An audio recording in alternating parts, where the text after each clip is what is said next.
neighborhoods.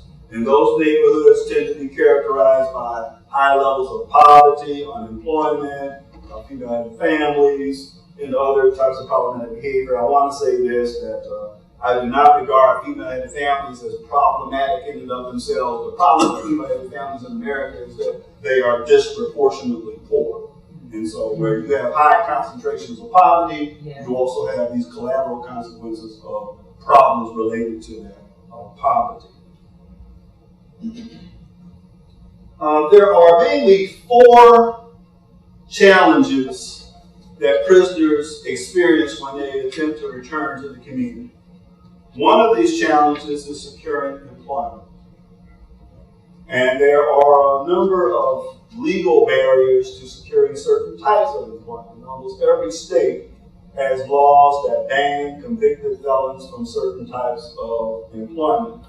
And in addition to that, employers have the opportunity to ask individuals whether or not they've ever been convicted of a felony, and based on that information, discriminate against them, or just say that you're not eligible for employment with our organization. So securing employment is a significant challenge for individuals returning to the community. Securing housing is a significant challenge. Reconnecting with family, and substance abuse. In 2003, the Office of Violence Against Women, which is a unit within the larger U.S. Department of Justice, reached out to 2 organizations, the Vera Institute of Justice in New York City and the Institute on Domestic Violence in the African American Community, also known as IDVAC. It's housed at the University of Minnesota. It's a center. The Institute on Domestic Violence in the African American Community is a center that's been around for 10 years, concerned with disseminating information on domestic violence in the African American community, providing a number of trainings and workshops to enhance cultural competency in addressing domestic violence in the African American community. I'm a member of their steering committee. And as was in the Office of Violence Against Women said that we went to the U.S. Department of Justice, and we have said to them that we see that you're making monies available to the states and local communities to address prisoner reentry. And we see that you're primarily concerned with the challenges of employment and substance abuse and securing housing. But we feel that you fail to address relationship conflict and the role that relationship conflict may play in recidivism.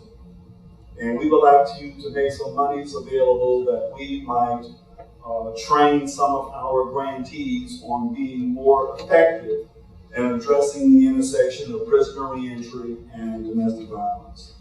And as a result of that, they were successful in securing funds, and then they contracted with the Institute on Domestic Violence in the African American Community and the Vera Institute of Justice to develop some training modules for institutional corrections, as prisons, community corrections, parole, domestic violence service providers, that they might be more aware of the intersection of prisoner reentry and domestic violence. And what we did prior to developing some of the training modules, we decided we wanted to do a little pilot study to help sort of inform the cultural competency training that we were going to do. And I want to talk a bit about those findings, and I want to talk about the implications of those findings as well. Our project was called the Safe Return Initiative. I might periodically refer to it as SRI. It had a couple of goals.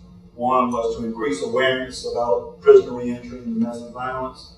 The other goal was to facilitate some dialogue, some communication between various stakeholders who had an interest in addressing the intersection of prisoner reentry and domestic violence, such as institutional corrections, parole, probation, domestic violence service providers, providing services both to victims of domestic violence as well as batterers.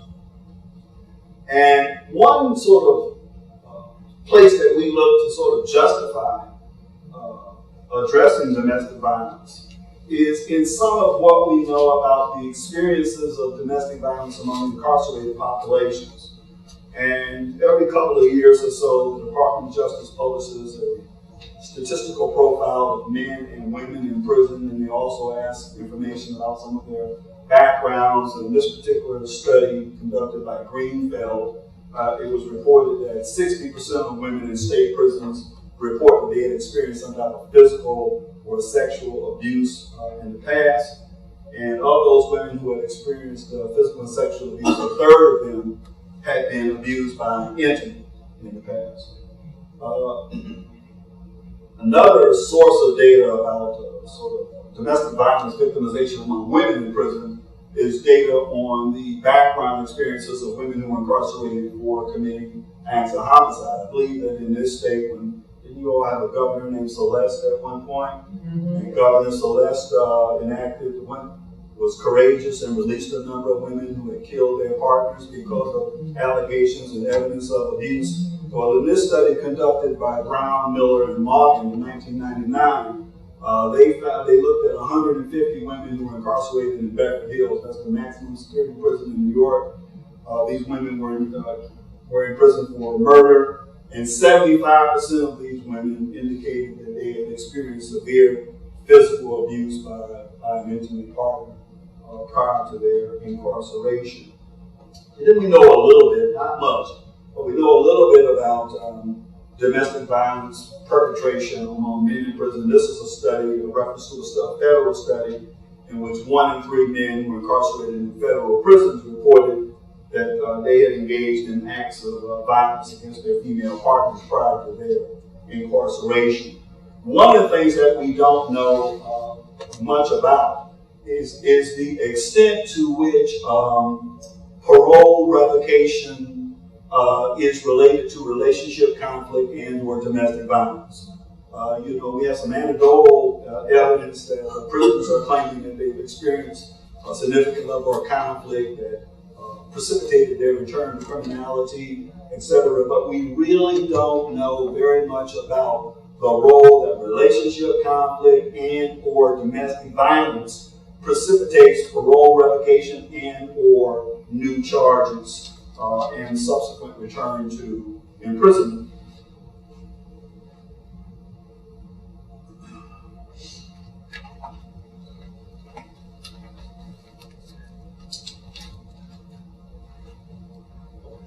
I want to talk about some of our findings from some of you came in late. One of the things I said in the very beginning is that much of what I want to talk about today are some findings, some thematic, some qualitative findings from some focus groups and some individual interviews that we conducted in prisons in 3 states, New York, Wisconsin, Tennessee, as well as focus groups and individual interviews that we conducted with parolees in those states, as well as women who are currently or formerly involved with men who are in prison and men on parole. And one of the things that we were concerned about was, from their perspective, what impact did imprisonment have on their relationships. And one of the things that we found was that the respondents felt that when a partner is incarcerated, the relationship becomes vulnerable to disruption.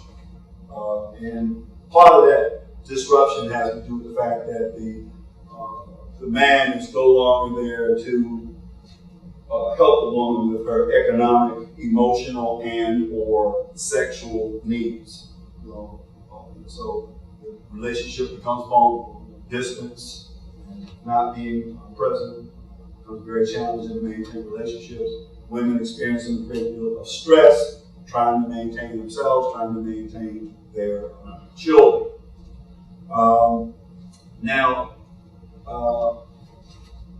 Periodically, in response to some of these questions, we would get this sort of what we call a contrasting view. That most of what I'm reporting is the general sort of responses to our questions, but periodically we would get a contrasting view. And so we had a few men who talked about, incarceration doesn't necessarily